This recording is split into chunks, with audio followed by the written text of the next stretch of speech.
क्या दुनिया एक बार फिर घरों में कैद होने वाली है? क्या इंसान फिर से क्वारंटाइन में चले जाएंगे? चीन में कोविड-19 की तर्ज का वायरस फैल गया।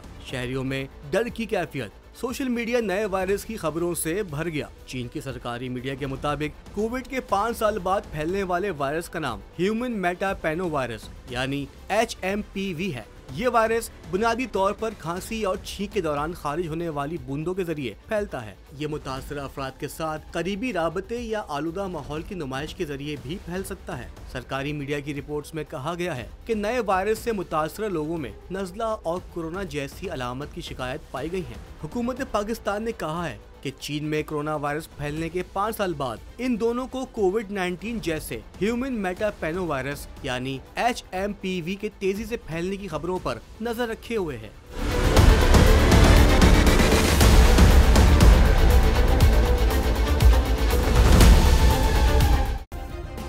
सब्सक्राइब करें और बेल दबाएं ताकि कोई खबर रह न जाए।